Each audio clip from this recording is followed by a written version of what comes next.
దీపావళి పండుగ సందర్భంగా వరంగల్లో టపాసుల విక్రయ కేంద్రాలు పిల్లలు పెద్దలతో కిటకిటలాడుతున్నాయి. లక్ష్మీ పూజ అనంతరం ఇంటిల్లిపాది కూడా కలిసి టపాసులు పేల్చడం చేస్తూ ఉంటారు. దీంతో దీపావళి బాంబులు కొనేందుకు జనం భారీగా షాపుల వద్దకు వచ్చారు.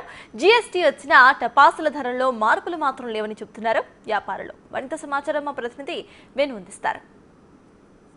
ఉమ్మడి వరంగల్ జిల్లా వ్యాప్తంగా దీపావళి పర్వదినాన్ని పురస్కరించుకొని ప్రధానంగా టపాసుల కొనుగోలు కోసము స్థానికుల యువత అయితే ఎగబడుతున్నటువంటి పరిస్థితి. ఇక దీపావళి పండుగ రోజున దీపాలు వెలిగించి లక్ష్మీ పూజ చేసుకోవడం ఒక ఎత్తైతే, ఈ పండుగలో టపాసులు పేల్చి సంబరాలు చేసుకోవడము మరొక ఎత్తు. చిన్న పిల్లల నుంచి మొదలుకుంటే వృద్ధుల వరకు కూడా ఈ టపాసులను పేలుస్తూ ఒక సంతోషకరమైన వాతావరణంలో ఈ పండుగను జరుపుకుంటారు. ప్రస్తుతం వరంగల్, హన్మకొండ నగరాల పరిధి లోపల దాదాపు 180కి పైగా హోల్సేల్ షాపులు ఈ టపాసులను విక్రయిస్తున్నటువంటి పరిస్థితి. ఇక ప్రత్యేక జాగ్రత్తలు తీసుకొని ఆ యొక్క టపాసుల విక్రయ కేంద్రాలు ఏర్పడినటువంటి పరిస్థితి కనిపిస్తోంది. అసలు ఈసారి బిజినెస్ ఎట్లా ఉంది? సో ప్రస్తుతం మనతో విక్రయదారుల యజమానులు వాళ్ళతో మాట్లాడదాం. చెప్పండి, ఎట్లా ఉంది ఈసారి ఆ టపాసుల బిజినెస్ ఎట్లా కనిపిస్తుంది ఈసారి గత సంవత్సరం కంటే? హిందూ బంధువులందరికీ దీపావళి శుభాకాంక్షలు. ఈరోజు వరంగల్ మహానగరంలోని దీపావళి మందుల వ్యాపారస్తులు అందరూ కూడా కొంచెం బాధతో ఉన్నారు. ఎందుకంటే నిన్న రాత్రి కురిసిన వర్షంతో కొంతమంది చిన్న చిన్న వ్యాపారస్తులకు నష్టం కలిగింది. కానీ ఈరోజు కూడా భగవంతుని దయ వల్ల వాళ్ళందరికీ కూడా ఎండగొట్టి వాళ్ళందరూ కూడా క్లియర్ కావాలని కోరుకుంటున్నాము. అలాగే ఈ సంవత్సరం కూడా హోల్సేల్ వ్యాపారం అనేది చాలా బాగున్నది. రిటైల్ కూడా ఇప్పుడిప్పుడే పుంజుకుంటున్నది.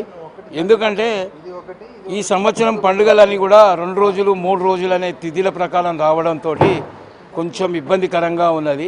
ఆ కన్ఫ్యూజన్ తోటి కొంచెం వ్యాపారం డల్గా అనిపిస్తుంది. కానీ ఈ సంవత్సరం కూడా లాస్ట్ ఇయర్ లాగానే వ్యాపారం ఉంటుందని ఎక్స్పెక్ట్ చేస్తున్నాం. రేట్లలో ఎట్లా ఉంది? గత సంవత్సరం రేట్లు పెరిగినాయా, తగ్గినాయా? జీఎస్టీ తగ్గింపు ఏమైనా ఎఫెక్ట్ పడుతుందా బాంబులు రేట్లు తగ్గడానికి? గతంలో అయితే ఏదైతే జీఎస్టీ 18% ఉందో ఈసారి కూడా మాకు సెంట్రల్ గవర్నమెంట్ జీఎస్టీ తగ్గియలేదు. అదే పాత ఏ విధంగా ఉన్నదో అదే విధంగా 18% జీఎస్టీ ఉన్నది. గ్రీన్ క్రాకర్స్ అని కొత్తగా వచ్చినాయి పొల్యూషన్ కంట్రోల్ చేయడానికి. అట్లాంటి ఏమైనా వెరైటీస్ ఈసారి వచ్చాయా?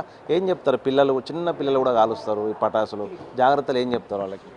ఇప్పుడు మేమందరూ కూడా ప్రజలందరికీ కూడా చెప్పేది ఒకటే, ఈ చిన్న కాకర పుల్లలు కానీ దీపాల మందులు కానీ ఏవి కానీ బాంబులు కాల్చేటప్పుడు తమరి ఇంటి వద్ద 1-2 బకెట్లలో నీళ్లు కానీ ఏమైనా కొన్ని ప్రికాషన్స్ తీసుకోవాలని చెప్పి మేము కోరుకుంటున్నాము.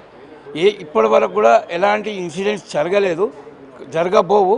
కానీ మనం జాగ్రత్తలు తీసుకుంటే బాగుంటుంది. ఎందుకంటే కనీసం ఒక బకెట్లో నీళ్లున్న ఒక జగ్గు పెట్టుకుంటే ఏదైనా చిన్న ఇన్సిడెంట్ అయినా కూడా వెంటనే ఆర్పడానికి ఈజీగా ఉంటుంది.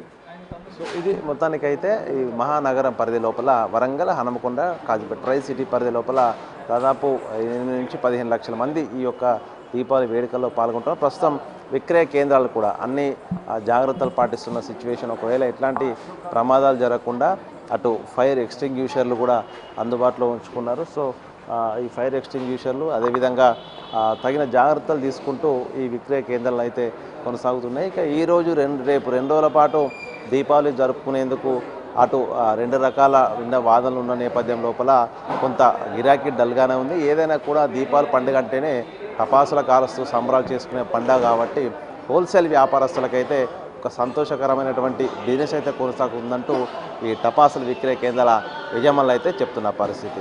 వీడియో జర్నలిస్ట్ సంతోష్తో వేణు, బిగ్ టీవీ, వరంగల్.